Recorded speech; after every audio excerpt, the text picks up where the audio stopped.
Hey friends, we are live. It is the ASP.NET vNext Community Stand-Up. This is our now weekly event where we talk about what we've been working on with the next version of ASP.NET. We've got John Galloway, we've got Damien Edwards, we've got Andrew, and we've got Scott Hunter, who is hiding to Damien's left and will poke him if he says anything that is a lie. Yes, true. How's it going, guys? Great. Good. I like our now weekly video. That's good. It is now weekly, because we are doing this, and we're actually alternating between the morning and the afternoon to make sure that we hit as many time zones as possible. It's good stuff. Yeah, I hope the times are working out for people, but we haven't really had much feedback since the first one regarding that, so let us know if these are working for you. Mm-hmm. And in this case today, while we are broadcasting on YouTube, of course, we're using Google Hangouts. We've also added the little Q&A over here on your side. So if you want to try to ask questions, you can ask them on Twitter, you can ask them on Google+, or you can ask them in the Q&A application here. So hopefully that will give us as much feedback as possible. This is live, unless you're not watching it live, and then it's totally not live. But pretend. So Damien, what have we accomplished this week? So I brought in Andrew to talk about EF this week because I know very little about EF. I could pretend, but Andrew knows a lot more. Okay. But before we jump into that, I thought I'd just give people a quick update on where we are in terms of releases. So some of our community members have already figured out that we're getting very close to the next alpha release. Because everything's on GitHub and we're public, you can just go up there and kind of see when we branch for release and when we're closing issues assigned to a particular milestone. And so people have done that. And so I can say that within the next week or two, there'll be another CTP of all the new vNext bits and tooling, so another CTP of Visual Studio.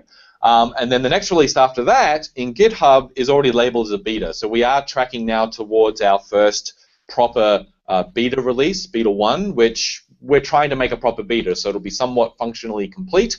And we're doing a bit more work this time to try and sort of harden some of the areas and sort of solidify them a bit more. And that will happen towards the end of the year. All right. So that's an update on where we are there, but other than that, I'm ready to throw straight over to Andrew to start talking about EF7, unless you want to ask something. If you wouldn't mind, before that, so we've been talking about ASP.NET vNext. Why is EF within that? Why is that such an important part of the larger system? That's a great question, because everyone reports to Scott. So one of the goals of ASP.NET vNext was to basically shrink down the memory size of every request that comes into ASP.NET, and most web applications talk to databases at some point. And so as part of shrinking down the memory footprint of ASP.NET, we want to shrink down the memory footprint of Entity Framework at the same time. And so that's why EF is a part of this. But also EF is part of, our team is technically all .NET on the server. So if it's WCF, ASP.NET, EF, they all come out of our group. And so the EF guys are collectively part of our group. But as I said, I think they also, we want websites to run faster, scale better, and we need smaller ORM stacks to make that happen. I'd also add that part of this effort isn't just about performance, but it's about sort of modernizing the web dev stack. And the way that web apps access data has changed in the last 10 years, last 5 years, last 2 years. And as we'll hear from Andrew in a minute, EF7 is looking to kind of address, it's not just about relational data anymore, it's about other types of data. And so I think kind of fits in that area I think also with ASP.NET, we've been modularizing ASP.NET, breaking it into pieces, and you can just choose which pieces you want. EF is doing the same thing with their stack as well. And so you're seeing basically, as part of this modernization, it's some about talking to data, outside of SQL, but also it's also being more modular and saying customers can pick up the pieces of EF they want versus just being given a kitchen sink, just like ASP.NET was up to this point. And this is not specific to ASP.NET? Like if there's, am I going to be able to use this with my little Windows phone apps and things like that? That's the cool thing about EF is the word we used internally for EF a couple months ago was EF everywhere. And the idea, basically, if you're building a Windows phone app, a Windows Store app, a desktop application, an ASP.NET application, we have an EF that can run in all those places. Today, EF only runs on the desktop app and the web app. It can't run in the phone and store apps because it's too big to do that. And as part of shrinking it down, we can now get it onto those other form factors. Okay, so cool. Hopefully, the idea there is one consistent programming model for data, no matter where you are in the Microsoft platform. All right, sounds like a plan. Let's zoom in and get the boss out of the frame All right. as quickly as possible, and hear from a real programmer. All right. So Andrew, take us away. Introduction to EF7. What's it all about? Sure. So as Scott said, like EF7 is pretty much a rewrite. I mean, it is the next version of EF, but we really wanted to start from scratch and just try and. Sorry, it's totally blurry. Thing. There we go. Yeah. So we wanted to reduce a lot of the overhead that we had in the previous iteration. So EF6 and prior were based on something called EDM, the Entity Data Model. So that was very heavyweight. We carried forward a lot of legacy code in that. So we did a lot of work to improve usability with EF 4.3 and then EF5. We added DB context, that kind of stuff. So that was all layered over the existing runtime bits that were very heavyweight, EDM based. So we went back to the drawing board and we really just said, like, we could see the trend of micro RMs and people wanting lightweight things. So how can we get a lot of the experience of EF but reduce a lot of the overhead and the cost, keep things like code first, remove things like entity data model, XML, simplify a bunch of stuff and make it more modular so that people can plug out pieces that they don't want, and it's kind of pay per play, so people can, if they're not using a certain aspect of the framework, they don't pay the cost for that. They can just kind of bring in the parts they want and tailor the experience to their requirements. When somebody though says rewrite, that sounds scary because it kind of implies that there was something wrong with it before, and every couple of years people take something good and then they rewrite it. How is it a rewrite versus how is it a re-architecture, and what code is coming forward so people don't feel scared? Yeah, I mean, there was a lot of code in EF6, a ton. So we really wanted to take forward the designs and the patterns that we had uncovered with DB context and sort of the things that we thought were very popular in terms of the usability. But a lot of the code was just not in the right shape for us to take forward into this kind of new memory optimized cloud and devices model. We really wanted to thin it down. For example, like metadata in the old state there was C space and S space and mapping and all of these different models, and we really just wanted to have one model going forward. So we are going to take things forward, but most of the things we take forward will be designs and experiences.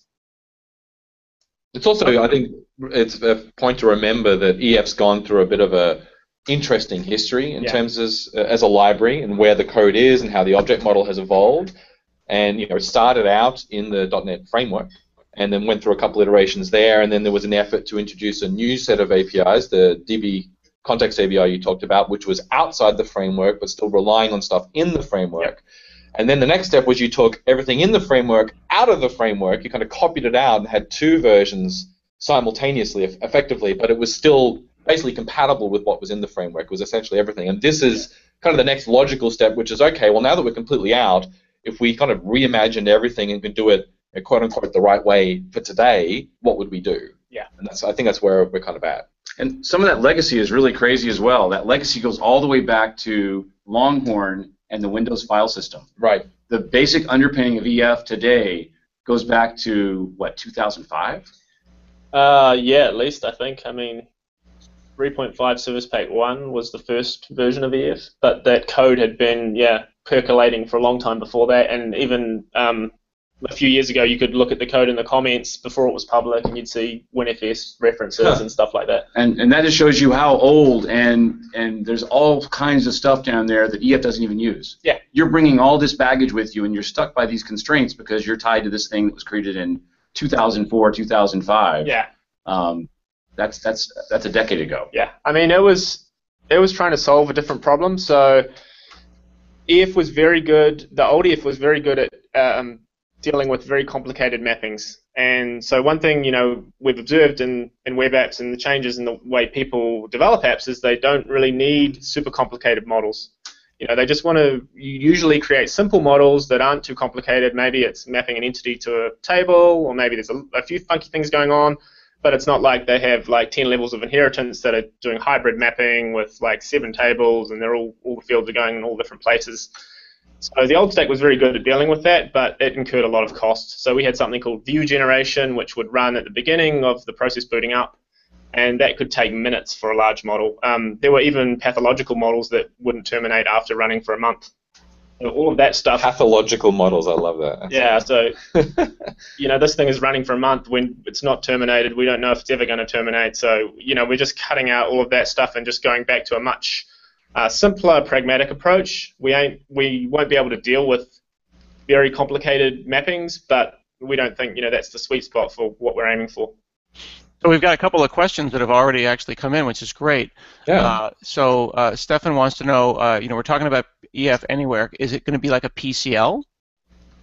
Yes, PCL.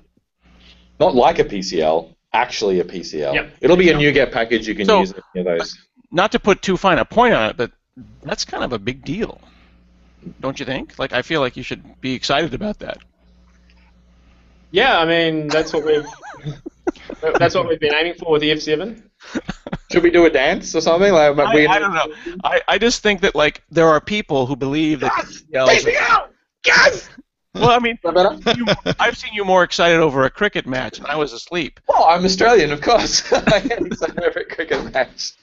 I'm just saying that I think that there are a class of people out there who think that PCLs are very limited and that that's where you put your view models. You can't do real work in a PCL. I think it's significant that you guys are pulling that off with a PCL. I think that's pretty cool. Well, and the second part of Stefan's question is he was saying, would we be able to start using it with Xamarin and iOS and Android running under Mono? Great question. Yeah. Yeah, I mean, theoretically it's PCL. Provided that the dependencies we have are there. So we have dependencies on different providers for data. So SQL Client, some of our new providers, like we're building out Redis, we have Azure Table Storage. So we need to be able to talk to those things, but if those libraries are there, that should work. To be clear, EF6 was ported to Mono too. That runs on Mono. Okay. Cool. And all the scenarios, code first, DB first, model first? Nope. So no model first. Not doing like a designer for the first version, and we're not sure we will ever do one. I mean, if we get lots of feedback, we could consider that. But we've had a lot of feedback about code first being the preferred way people like to develop their data stuff. It's very low overhead, and we've got the Fluent APIs, we have the annotations, so we have kind of a nice different range of experiences there where people can just write code or slap the annotations on, and because the mapping is a lot simpler now, it should be even easier to do that. It'll be interesting if that's a controversial choice, because the very next question from a gentleman named Olaf, who's saying that a lot of us don't like code first, and we're coming from existing databases. They want database first, they want EDMX. And you're saying EDMX is not happening. Can you explain that we added database support first, even in the last round of Visual Studio for code first? Yeah, you mean reverse engineer to code yes. first? Yeah. So in the new stack, we will have the reverse engineering capability. So you will be able to point it to an existing database. And if for EF6, like Scott was saying, we added the ability to reverse engineer from a database into code first models. The one thing we won't have is like a design surface.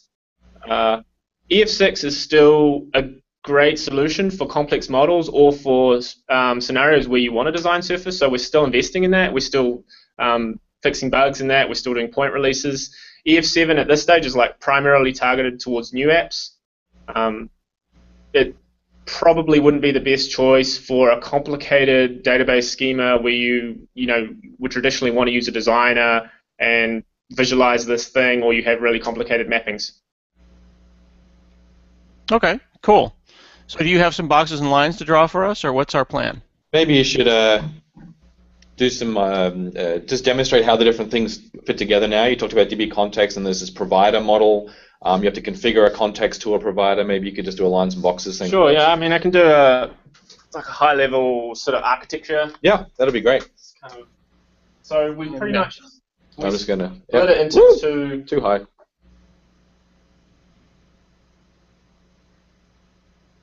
So that is a line. Box is incoming. Yeah, so we split it into two main areas in the stack. We have the front end and the back end. And this is helpful to think about in terms of providers and what EF brings to the table and why you would want to use it with non-relational providers, for example. So the front end is DB context, box, and this guy has like a state tracker, and this is a unit of work. It has a identity map, so these are kind of common form patterns. So the front end is really the programming experience, and what it does for you is it allows you to bring objects into memory, and we all track them for you. So you can make changes to those objects, send them out to the browser, send them back, play the state into the context, and we're taking care of fixing up associations, figuring out what's changed, so that when you call save changes, we'll send that whole thing to the back end where you've got like the providers. You have one going at a time, one provider, and this guy gets this thing, and he figures out, okay, I've had all these state changes come in from the front end, now I'm going to replay them into the store. So this is kind of the extensibility model at the back end, is you can implement a provider. Now there's things we've done to make this a lot easier in the new stack. So we want to allow people to get link support over existing data stores. So we've built out like a bunch of framework pieces for doing link, so you can basically subclass some of our stuff, and let's say you're doing Redis. We will implement a lot of link for you in memory, and you basically have to fold in the capabilities that you can handle, and we take care of the rest. So we're really trying to make it easier for people to write providers and lower the barrier to creating providers. So when you say you'll do some of the link in memory, yep, and then the provider rolls in kind of what it can do natively, does that suggest that some providers will only do some stuff on the server and the rest is done in memory? And how does that sort of split happen? So that split happens, that is up to the provider to decide, and obviously a provider wants to try and do as much on the server as it can, but for lots of NoSQL stores, for example, like Redis, it's very limited in terms of its capabilities for querying. So rather than just not having any link functionality, what we have is kind of like a compensating model where you can write the link query, the provider will do its best effort, and then the rest can eval in memory. And this sounds scary and dangerous, but there's a few mitigations that we've thought about to this. One of them is that if you actually didn't want this behavior, let's say you're using SQL and you didn't want it to actually start evaluating some query in memory, we could have a big switch which would just give you the old behavior, which was throwing for any queries that wouldn't translate. The other thing is we're going to build in lots of rich instrumentation into this process, so that effectively streaming out will be logging events, telling you what's happening, where stuff is running, what's being evaluated on the client. Okay, that's always been one of the biggest concerns, I think, of people using any ORM that does any type of query projection and transformation. So that sounds great. Right. I mean, traditionally in Link, and for example EF6, we would still do the projection and a lot of stuff in memory, because we'd bring the results back and then you might be projecting it into an anonymous type. Right. But we'd throw for lots of weird cases, like if you called a method in the projection, we'd throw. I see. So this is about enabling you to kind of declaratively get the query that you want, and then try and execute it as efficiently as we can. And obviously for our relational backends, we obviously want to target pushing everything to the store. Okay. But it means we can do it incrementally too. So we might not have group by yet, but it'll come into memory for that. But later on, we're going to add group by and we'll push it to the store. What providers are we going to ship ourselves, like by default, officially? So SQL Server. That's good. That's one. SQLite. So we have a relational framework which allows relational providers to come online really easy, and we're doing SQLite and SQL Server. Azure Table Storage. Not sure if we're shipping it, but we've done a lot of work on it, and it looks reasonable. And then another one we've got percolating away, which I don't know whether we'll ship, is the Redis provider too. But that code is all up there. But we're just kind of, triangulating back from different types of stores to make sure that our design is good and that we can evolve it. So this might be an ignorant question, as many of my questions are, but if I were going to make a provider on top of like a JSON file. I wanted to lie and say this flat file is a database. Would something like that be possible, or even a good idea? It would be possible. All right. I mean, it can certainly work. I mean, especially if you had a single user scenario, so you weren't worrying about transactions. I was thinking more about using it on the phone or in a small environment where I really like the Entity Framework model, but I just want a little tiny file. It sounds like maybe SQLite would be a better choice. Yeah, I mean, SQLite would be great because you get querying. So this kind of really depends on your querying patterns. What do you need to be able to query? If you're just going to bring the whole thing into memory, then I'm not sure you're getting a huge amount of value. Related a little bit to the querying thing, Christian had a question about using database indexes and how that would work, especially in the code first. Sure. So one thing we're changing in EF7 is that indexes are going to be a first-class component of metadata. So all that means is that... I've been waiting for that one. That's all that means is that basically... So we have a metadata model, which is basically the model we build up from looking at your code, your annotations. That kind of tells us how to drive the operations that we do. And we're going to add indexes to that so that backends that support indexes can both create them during like the database creation phase. That's the primary scenario for like relational, for example. But for things like Redis, you could see a provider that would read that information and then synthesize an index using another key value in the store. Mm-hmm. So they're first class and kind of baked in. Nice.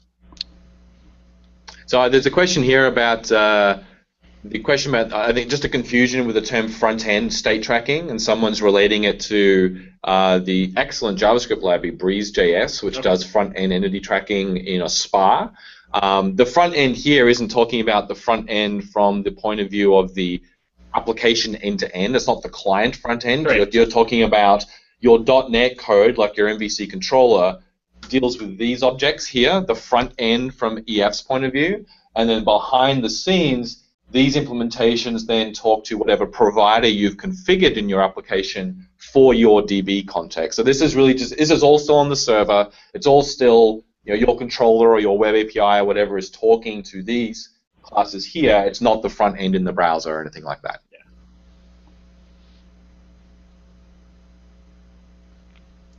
Oops, sorry, I was unmuted there. Someone wants to know about performance, implying that the change tracker was a little bit sluggish on a big DB context. What's the focus on performance, SQL generation, batch operations, and things like that? Yeah, that's a great question. So, heavy focus. So in the change tracker side, we've already done a bit of work, and we're optimizing memory quite a lot there. The implementation is naturally a lot simpler just because it doesn't inherit a lot of baggage from the old stack. So I think that thing is already pretty good. We're going to do more work on it.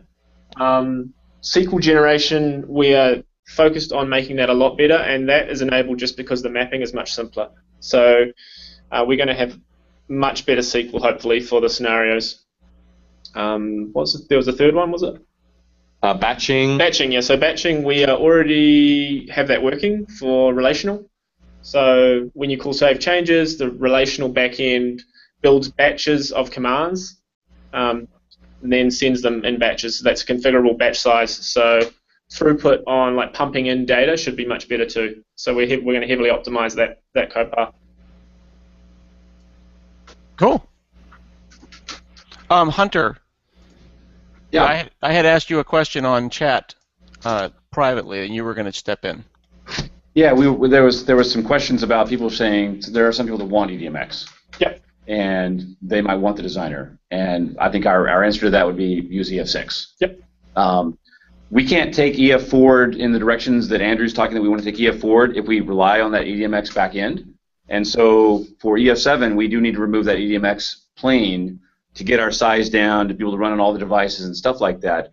But we understand there's plenty of people that might be using some of the advanced mapping that EDMX provides, that might be using the designer, and we'll continue to do updates on EF6 as appropriate to keep those customers happy as well. So it's not a either or. You don't have to just move to EF7. You can continue to use EF6.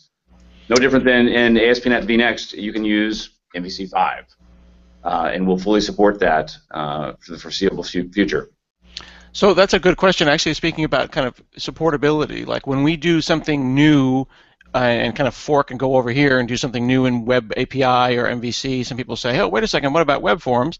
And then a couple months later, we'll do something cool with web forms, and we kind of move these parallel worlds. How can someone make a decision and pick the right technology and not feel like they got screwed because 5 years down the road something changes? Like you're saying 7's good, 6 is good, 5 is okay. Like how far back do we support, and how can people make an informed decision?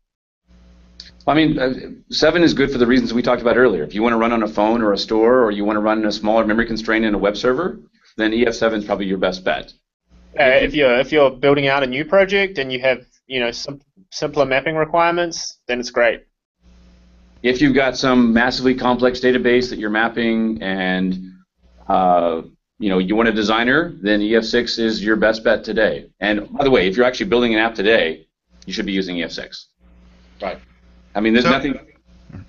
People always. When I see customers, they always are like, I feel like I'm behind if I'm not on the latest version of something. There's nothing wrong being on WebForms 4.5 or EF6. These are all great technologies that we've really baked, and you should be using them. So when you talk about simpler mapping requirements versus more complex mapping requirements, can you clarify that a little bit more? Like where is the breakpoint where I can't use EF7? So EF6 could do a lot. So there were things like table splitting, entity splitting, and different types of inheritance mapping. So we won't have any of that for V1. Okay. We might we want to get inheritance, just single table inheritance in for V1, but we're not committed to that. So another one would be like complex types or value objects. So things like that might not be there for V1. We will add them going forward, but that just gives you a flavor for kind of how much simpler it will be. In EF6, you could do crazy things. They wouldn't always work, but you could take an entity and split it into 3 tables and then introduce inheritance and then take some of those properties and push them down into another table. So we probably never land in a place where you can do something like that.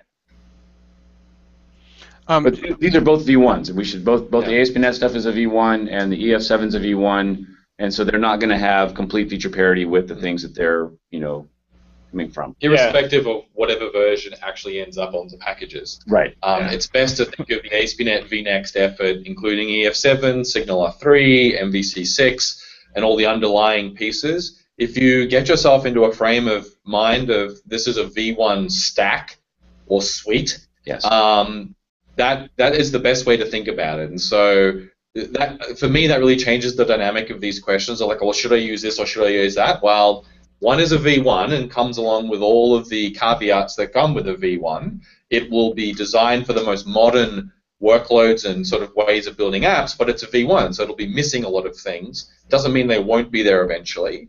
And we are, very carefully thinking about concept compatibility, like making sure that those core concepts that we think people really like now that are still applicable in this more modern way of thinking and this way of moving applications forward over the next 5 to 10 years, bring those concepts over, even if it means not bringing over the entire object model that previously was underneath those concepts. If you think about this whole stack, this whole thing that we're doing like that, I think it's much easier to look at it instead of look at the two things side by side and really understand where the trade-offs are, at least in version 1. This is a work in progress. When we RTM sometime next year, there will be more parity added in Update 1, Update 2, Update 3. So really, when you look at these things, does the new stack do what you need today? If it does not, use EF6, use MVC5, Web API 3.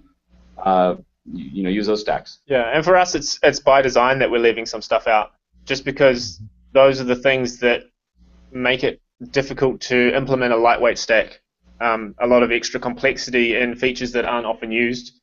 So we just, we think it's better to optimize for kind of newer patterns, newer approaches that don't necessarily give you the full mapping capabilities, but you're going to get something that's lean, can run on devices, it runs really fast, simple to understand, lower concept count. Why call it EF7 and not EF6 mini tiny light lean edition? You just described why we shouldn't do that yourself, just by describing it It's that a way. stupid name. Yeah. I'm just saying that if it's something entirely different with an entirely different goal, by putting a number on top of it, makes people go, oh, well, that's a bigger number, so that must be better. I need to pick that bigger number.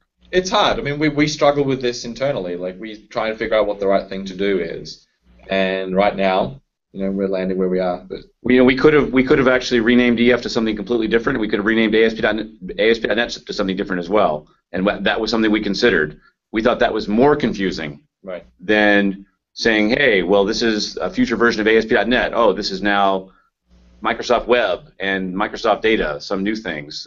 That's more confusing. At least that's what we think. Yeah. Cool. That makes sense. All right, I think it's time to wrap up our community stand-up. Again, we're doing these every Tuesday, alternating between 10 o'clock Pacific and 4 o'clock Pacific. And we'll do it again next week, won't we, folks? Indeed. Yep.